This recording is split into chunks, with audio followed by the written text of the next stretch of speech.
All right, welcome back to episode 2 of Stat, the only podcast dedicated to keeping the game's heartbeat alive. Today I'm joined by a man who's certainly dedicated to keeping his finger on the pulse of the game, especially as it relates to international baseball, Shawn Spradling. Shawn, how you doing, man? I'm doing well, Liam. It's nice to be on again. So this is only episode 2, huh? Yeah, you're the second guest. Last week we had Johnny Gomes on, so tough act to follow, but I have confidence. What an honor. I don't know if I'm going to follow that up, but I'll do my best. All right, Shawn. So enlighten me a little bit before we get started here. What attracted you so much to covering the WBC and baseball internationally? Yeah. So long story short, last year, 2022, when they announced, I think it was probably June or July, when MLB announced that they were going to be holding the WBC this year. I was super excited because the last one was a huge hit. Like, everybody was super hyped for it in 2017. The US won, and everybody had such a great time, but it had been so long since the last WBC. Obviously 2020 got delayed and everything, so got pushed back a couple years. And when they announced it, I started doing some research online, I wonder what the teams are going to look like, what rosters might shape up to be, who's involved. I could not find a single thing on the WBC at that time. There was no one talking about it. No players had mentioned anything. No coaches had said anything. The only thing I could find was that it was going to be happening in 2023 and that there would be qualifiers at the end of 2022. So I kind of just took it upon myself to, I guess, more or less just do some deep dives and reach out to some federations, reach out to some coaches and players, whoever would respond, just hey, what's this look like? Do you think you'll be participating? And got some good feedback, and eventually made I made some graphics of the teams and everybody that had committed to play in the WBC, because a lot of the players that had committed to play early were the Dominican players or the Puerto Ricans or the Venezuelans who just didn't speak English. And so they would go home and talk to their home reporters that they would be playing, but there was nothing in English. So I sort of became the first English speaking reporter on Twitter that shared that news from those Dominican reporters and Venezuelan reporters that these players would be playing. So I made those graphics with the rosters, and from there it just, everybody was super excited. Obviously the WBC was a massive hit. It was the best one we've ever had, and it was a blast. Let's talk about that WBC, Shawn, because you couldn't have picked a better year to start covering this, right? I mean, What do you think? What do you think of the tournament in general? How it's evolved from its initial inception, and especially the impact it had this year? And why do you think? We'll stop. I'll stop there. I'll let you answer that first. No, for sure. Yeah, no, that's. I mean, it was everything we could have ever hoped and dreamed for it to be, and more. Last year when they announced it, I knew it was going to be a ton of fun. So I just really wanted to have a community to talk with about it.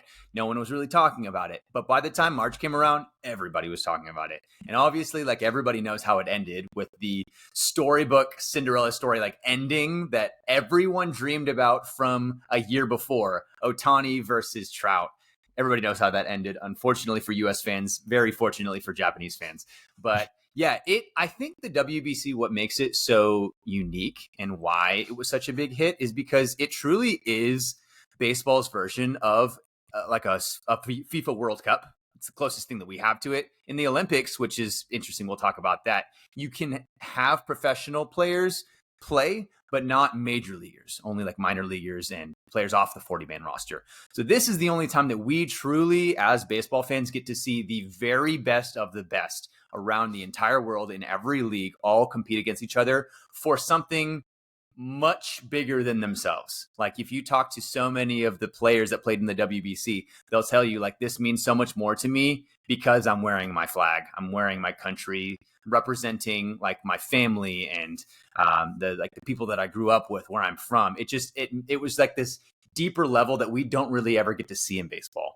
So I think that's probably why it was such a big success. It always has been pretty big around the world outside of the US. A lot of Latin America, East Asia, it's always been sort of seen as the Baseball World Cup. But this was the first time that everybody bought in, including the Americans. That's why we got to see like Trout, Mookie, Bryce Harper was going to play initially. You got Kyle Tucker, like all of these like superstars playing on Team USA, and seeing them get to play against guys like Ohtani and the best of the best from other countries was just an absolute blast. It's a good point. We started seeing guys commit from different countries, and then the dominoes kind of started to fall, and then it was just all these superstars for the first time in this tournament. I mean, it's obviously been packed with superstars before, but like I feel like this year was such high caliber, like the best of the best. Oh, yeah. And that's, like you said, that's why it was so popular this year. Let me ask you, Shawn, in your opinion, besides take the USA and Japan out of it, which team was the most surprising to you out of the WBC this year? Ooh, most surprising. That's a good question. I think honestly, most surprising is probably going to be Australia. And the reason I say that is because if you looked at Pool B, I believe, it was Pool B in the WBC. It was Japan, Korea, Australia, Czech Republic, and China. And anyone that you talked about at the time, everyone was betting on it being, because only two teams came out of every pool. Everybody said Japan and Korea, and then the bottom two were going to be China and Czech Republic, which almost happened. But everybody had Australia as kind of that middle tier team. Like if they end up being in the bottom two, lose to one of those teams, it's a huge disappointment. If they beat one of the top two teams, it'd be a massive upset. And they ended up beating Korea and making it out of that pool. Which was the greatest moment for Australian baseball, like national team, in their history. Like they've never had an upset like that and made it that far in the WBC. So that was a massive moment. I would say Mexico was a surprise for a lot of people, but the reason why I didn't say them is because I wasn't very surprised by it. Leading up to the tournament, I mean, we saw that their roster was stacked. So even though they did make it all the way, almost like, I mean, they were an out away from making it to the final against the US. I had a lot of confidence that they were going to make it far. Mexico is my pick too. I just think they made so much noise, especially with a Rosarina leading the way. It was just crazy to watch. They were just so much fun. Yeah. So we touched on the Olympics. Let's go back to that real quick. News broke recently that they're considering adding baseball to the Olympics for in LA in 2028, I believe. Yeah. What do you think of that, Shawn? Oh, I'm so excited. They had it in 2020. I guess it happened in 2021, but in Tokyo, the last Olympics, they did have baseball. They're not going to have it in 2024 next year in Paris. So I'm so excited that we have baseball back in the next Olympics. It's a very different kind of tournament from the WBC. It used to be. Mentioned, sorry, not to cut you off. You mentioned major leaguers can't play in the Olympics. That's why it's so different, because this used to be like the top international competition between national teams before the WBC happened. But we've never been able to see major leaguers playing it. So now that we have the WBC, that's sort of like our baseball World Cup. But the Olympics is still the Olympics. Like, it's everybody from around the world is watching. Everybody wants to see their country do well in whatever sport it is. Even if you're not a baseball fan, like, you want to watch your country do well in these in medal in whatever sport. So it's going to be really exciting having it back. I think that, I mean, they've like put it to a vote, but it's going to pass. Like, we know it's going to happen. It's America. Like, they're going to have baseball in the Olympics. So it's going to be really fun, because we're going to see a lot of like probably prospects and minor leaguers, and even like previous MLB stars that will play. So for example, like Julio Rodriguez, he played for Dominican Republic back in 2021. And you have a lot of, I mean, Japan's always going to bring the best of their best. They always send all of the NPB stars. So they won't have like guys like Ohtani or like Yoshinobu Yamamoto or any of the guys that will be in MLB, but they'll have all of their best players from NPB. So they're always going to dominate. US is the only ones that are, I guess, they have the biggest disadvantage because they have the most players in MLB of the countries. So, but it'll still be a ton of fun to watch. I can't wait. Let's shift gears real quick, Shawn. You mentioned Yoshinobu Yamamoto. What can you tell our audience about him? What can we expect from him in the upcoming months, the next year? Everyone's talking about this guy. What do we need to know? I was about to say, I feel like everybody already knows the name, thankfully. I feel like in past years with a lot of NPB stars, like there hasn't been much coverage, but now with the WBC and just honestly the Ohtani effect, like people are just so much more in tune now in the West to Japanese players and the Japanese league. So I feel like if you are on Twitter and you're like a baseball guy, you probably know the name Yoshinobu Yamamoto at this point, but he is everything that he's hyped up to be. Like he has won 3 straight Sawamura Awards, which is the equivalent to the Cy Young over in Japan. He just finished the season winning the pitching triple crown for the 3rd straight season.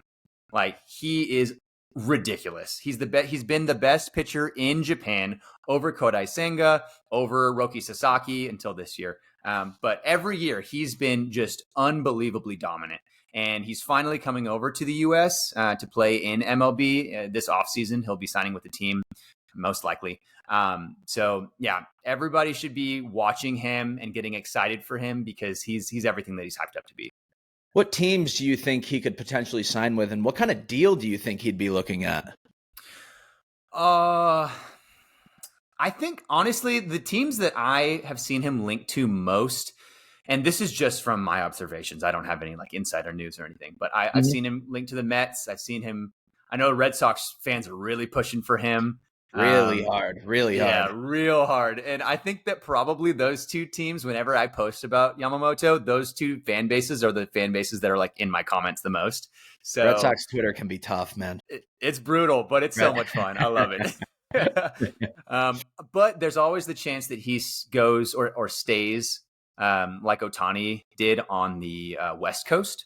I haven't heard of any teams. I don't know if he's been linked to the Mariners or not, but it's just an easy flight from Japan. And there's just so much history behind like Japanese baseball and the West Coast. I mean, you have Ichiro in Seattle for his whole career. So a lot of East Asian players, especially Japanese players, like to stay on the West Coast.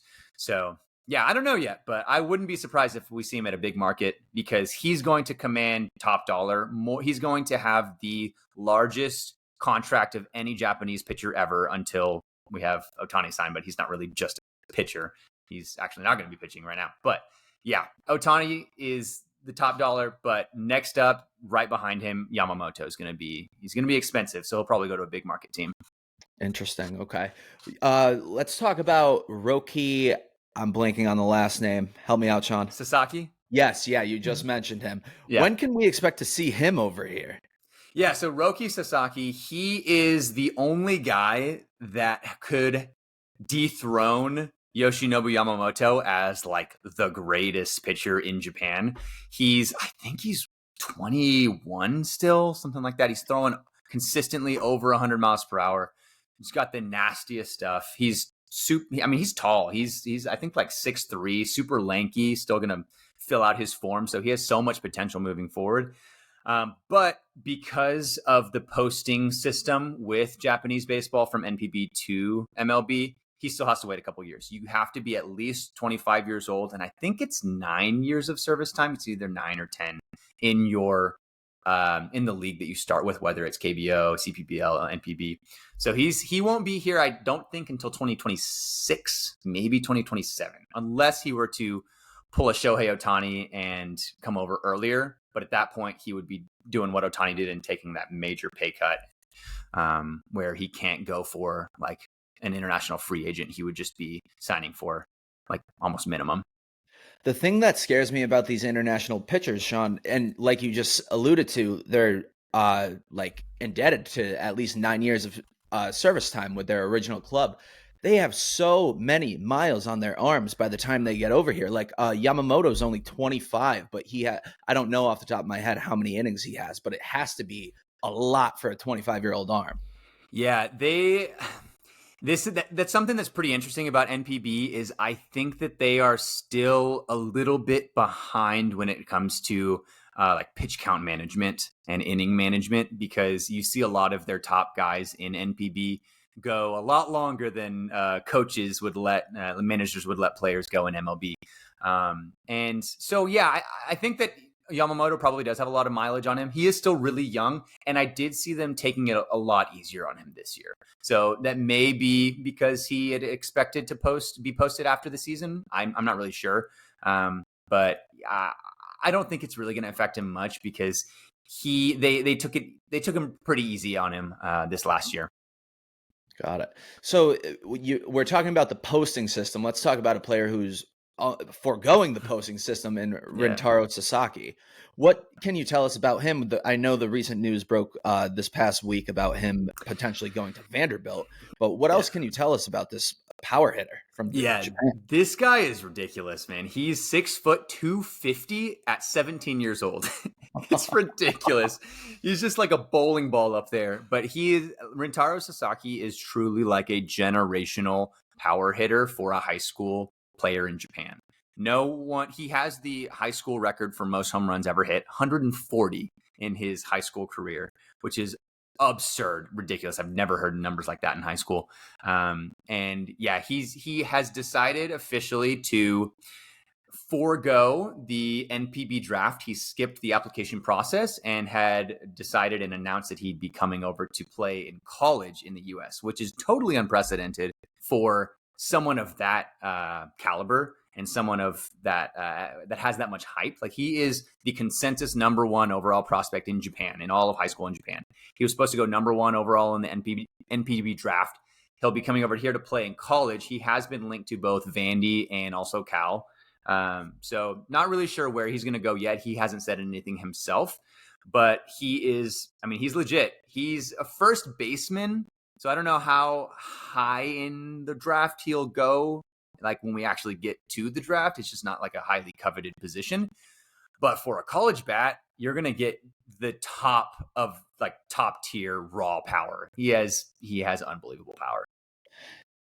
Do you think part of the reason, I mean, we're purely speculating here, but part of his decision to go to college, forego the draft and go to college in the States was in order to get paid quicker, like a bigger amount quicker? Because I'm assuming it's probably not going to take him 9 years to make it to the majors if everything works out for him, right? Yeah, I think at this pace, he would be draft eligible by 2027, because I think he'll be coming over in 2024, which means that he will have a much quicker path to MLB than he would if he were to go through the posting system like Japanese players normally do. I don't think it's a money thing necessarily, unless he's thinking, like, I guess, long term.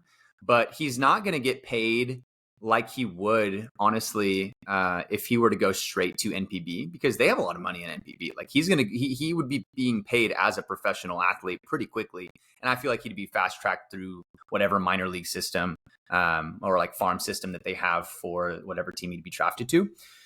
I think it's an MLB thing. I think he probably just wants to play in MLB. I think if he wanted to come to MLB as fast as he could, he saw this as an opportunity to do that, to not have to wait.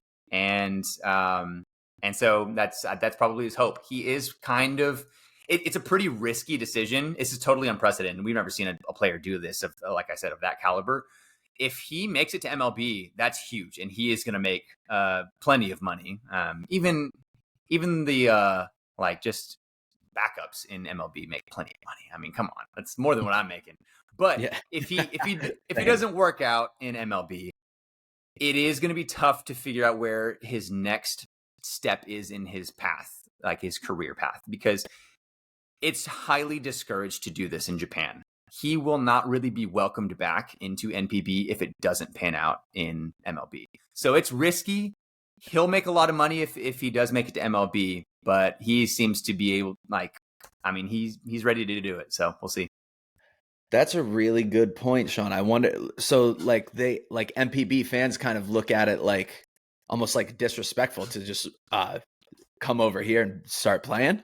Yeah, I mean, wow. Not only fans, but the league itself almost blacklists them when they don't go through the draft system and go play for NPB.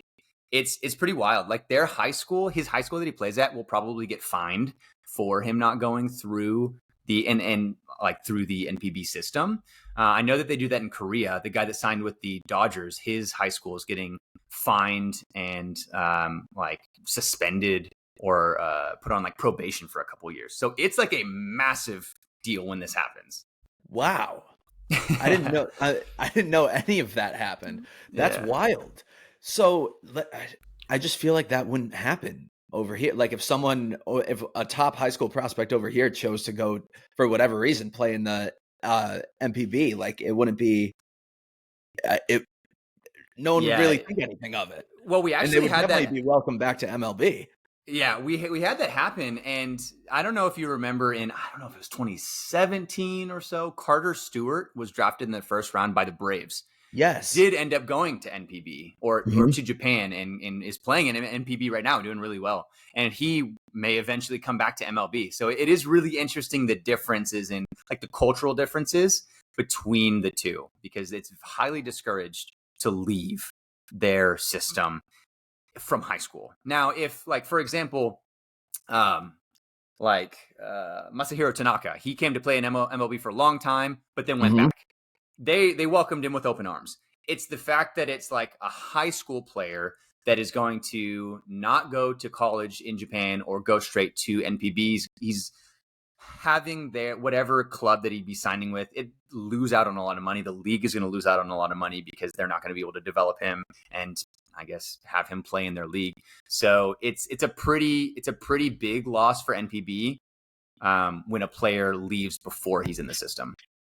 And the whole posting fee, sorry, I didn't think about you're this. Good. The whole posting process, like there's a big fee associated with the players. So by him not being posted, NPB is not going to get that money. So it's also a money thing.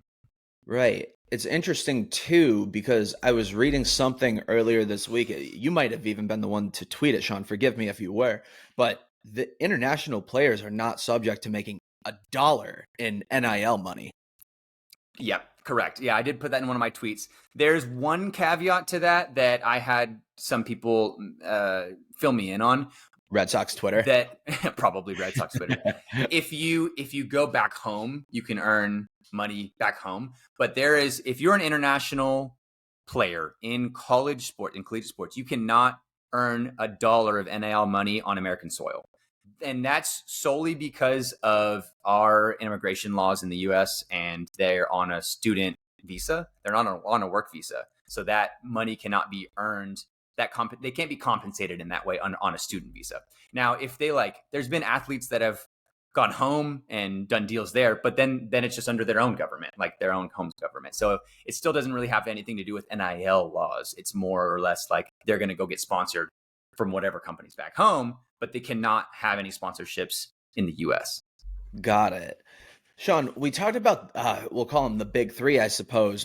What other free agents should we be keeping an eye out for this coming off season? Yeah. I think those are the big ones. Yoshinobu Yamamoto, he's the big ticket from Japan. But from Korea, there's also a huge name, their best hitter in all of Korea. His name's Lee Jung-hoo or Jung-hoo Lee. When he comes over here, they switch the name. But he's been the best hitter in Korea for a couple years. He was the best hitter for Team Korea in the WBC as well, along with Ha-Sung Kim. But he's going to be coming over. He was hurt for the second half of the season, so we didn't get to see too much of him at the end of the year. But he will also be, I think he's a center fielder, and he's going to be great. I love watching him hit. He's got one of the best eyes in baseball. Like, he walks twice as much as he strikes out. He has hit over 320, I think, 5 straight years. He's got some good sneaky pop. He's also really fast. So 5-tool player. He's won the Gold Glove, I think, 5 years in a row. So he's going to be just a really well-rounded player that I think you can slot into whatever center field is open in MLB and not have to worry too much about it. I don't know if he's going to be a starter right away, or if because of the injury, maybe someone signs him as more of a like a backup or a fourth outfielder or what. But he can play outfield. I mean, he can play center field, but he can also play corner outfield pretty well. So gotcha. Wow. Okay. Sean, let me ask you something. I know you have your finger on the pulse of international baseball. Have you heard of an organization called Baseball United? I have. Yes, I absolutely familiar with what they're doing? I am. Yeah, man. I'm so excited. I can't wait. Me too. Yeah. For those that don't know, Baseball United is an organization that's bringing an entire professional baseball league to the Middle East. Shawn, if you can say anything you want about them if you know more. Yeah. I No, just think it's awesome. This is something that gets me really, really excited because since I've been covering baseball, we haven't had any. I mean, since we've been like old enough to watch baseball, we haven't had a whole entirely new league come from like the ground up, especially in that region. Like, there's never been a baseball league in the Middle East and like India. So this is going to be a ton of fun. I actually did get the opportunity to talk with Cash about it, the CEO of Baseball United. He's awesome. And it's just like, I don't know. I feel like a lot of people may not be fully on board just because it's kind of a really obscure idea to bring baseball to a place that doesn't seem like there are a lot of baseball players or fans. But the way that he's doing it with like the ownership group that he has like Hall of Famers just littered throughout that ownership group. So he has plenty of backing. And I think it is going to be a huge success. I know that they're going to have that showcase coming up pretty soon. I'm excited for the draft too that they're going to be having. So it's going to be a ton of fun. Yeah, it's crazy. I think they're starting with 4 franchises this year, and then they're expanding to 8 in the next year or something like that. But it's just, I mean, bringing an entire league to a region that's never been exposed to professional baseball before. They're doing it right with the star-studded like lineup that they have like lined up for this draft. But yeah, I just was curious if you had known anything about them or not. Yeah, the player pool is going to be super interesting because you're going to have not only like former MLB stars and like current MLB free agents. You're also going to have some prospects from that region, from the Middle East and from India. So not only are we going to see like recognizable names from MLB and other leagues around the world, but we're also going to be able to see the start of the development of these players that can eventually play in a big league and represent even their home countries in something like the WBC. So it's really going to be the start of baseball, huge baseball growth in all of that region in the Middle East and India. And what an amazing opportunity like to learn from some of the best to ever do it. Like they're introducing there's no one better to introduce baseball to a new completely new region than the player pool they have. Oh yeah, no, it's going to be a ton of fun. I think it's going to be a huge success. Likewise. So Shawn, before we let you go, while we're on the topic we've been on the topic of international baseball, let's talk about your thoughts on an international draft and the implications that might have. Oh, interesting. So when you say international draft, you're referring to like prep players, like young players that would be drafted into MLB? Yes. And just like my thoughts on what that would look like? Yeah. Yep. Absolutely. I think there's been ideas thrown around by MLB about having that. I mean, I'd like to see it. I would love to see an international draft for MLB. I think the hard thing is that it would be pretty conflicting with like the international free agent system. Because the international free agent system is so separate from the MLB draft that having a separate international draft would probably just replace a lot of the international free agency for those young players coming out of, I guess, primarily Latin America. But I mean, I'd love to see it. I feel like it'd be an easy path for a lot of those players into an MLB system, into whatever org they get drafted to. Yeah, I mean, I like the deal. What about you?